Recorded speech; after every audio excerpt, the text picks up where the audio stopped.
Assalamualaikum warahmatullahi wabarakatuh.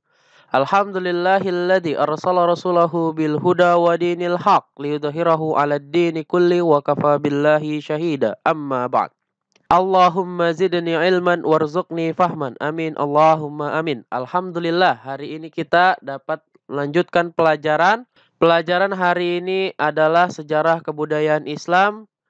Mudah-mudahan Allah Subhanahu wa taala selalu memudahkan kita dalam belajar dan melindungi kita dari segala macam bahaya, musibah dan penyakit.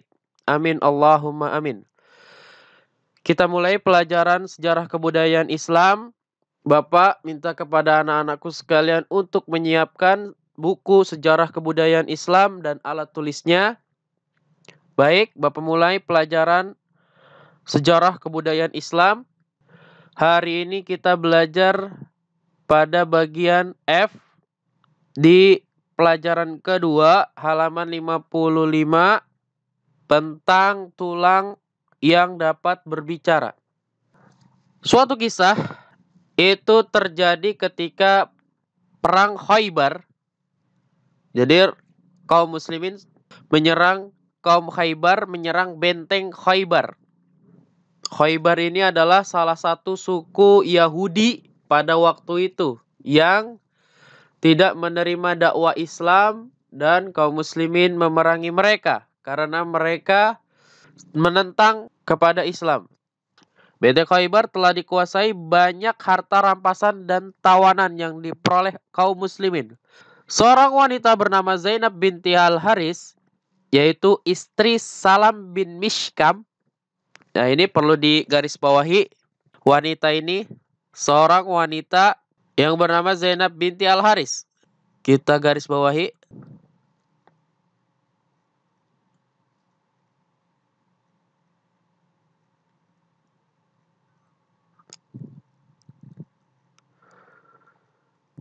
Zainab binti Al-Haris yaitu istri Salam bin Mishkam. Apa yang akan dilakukan olehnya?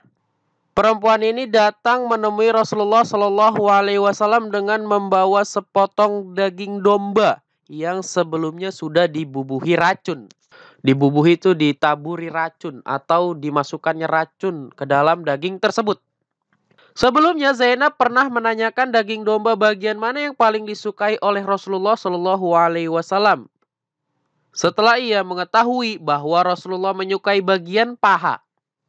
Ini garis bawahi juga, Rasulullah menyukai daging bagian paha.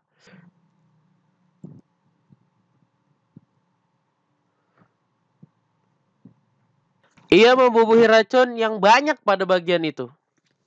Daging itu ia suguhkan kepada Rasulullah setelah beliau menerimanya. Beliau langsung menggigit daging itu, namun seketika itu pula beliau memuntahkannya. Nah, ada apa dengan daging tersebut? Lalu beliau Nabi Muhammad SAW menanya kepada Zainab, apa kamu melumuri daging ini dengan racun? Tanya beliau menyelidik, menduga. Kemudian Zainab menjawab, iya benar. Lalu Zainab bertanya, siapa yang memberitahukannya kepadamu? Lalu Rasulullah SAW menjawab, tulang di genggamanku. Jadi tulang yang dipegang Rasulullah SAW, tulang paha domba yang dipegang Rasulullah SAW, inilah yang memberitahuku, kata Nabi Muhammad SAW. Cerita kisah berbicaranya tulang ini di garis bawahi.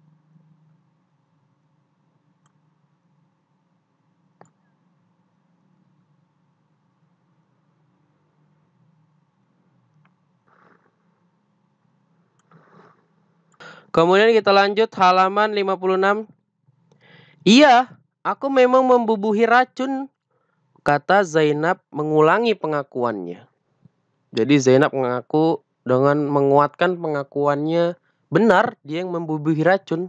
Apa alasannya Zainab membubuhi racun kepada daging tersebut? Untuk meracuni Rasulullah.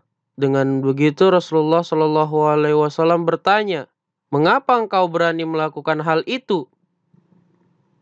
Kata Zainab, aku pernah membatin dalam hati. berkata dalam hatiku sendiri, bertanya-tanya dalam hatiku sendiri, seandainya Muhammad itu seorang raja, pasti dia akan mati. Tetapi seandainya dia itu seorang nabi, pasti akan ada yang memberitahukannya. Setelah itu, beliau meninggalkan wanita itu. Namun karena ada seorang sahabat yang juga ikut makan daging itu lalu meninggal setelah menelannya, Zainab akhirnya dijatuhi hukuman mati. Kenapa hukumannya mati? Karena dia membunuh orang lain dan membahayakan orang lain. Meskipun dia bertanya-tanya dalam hatinya, namun perbuatannya sungguh sangat membahayakan dan mencelakakan orang lain. Sehingga hukuman yang beratlah yang pantas diberikan untuk wanita tersebut. Alhamdulillah, kita telah usai belajar sejarah kebudayaan Islam hari ini. Dan hari ini adalah pelajaran terakhir dari bab 2 atau pelajaran kedua, halaman 55 sampai 56. Dan di halaman 57 ada soal-soal latihan, silahkan dikerjakan. Mudah-mudahan kita dapat berjumpa kembali di kelas belajar dengan normal. Dan mudah-mudahan Allah Subhanahu wa Ta'ala mengangkat semua musibah yang terjadi pada hari-hari ini. Akhir kalam, assalamualaikum warahmatullahi wabarakatuh. Sampai jumpa pelajaran selanjutnya.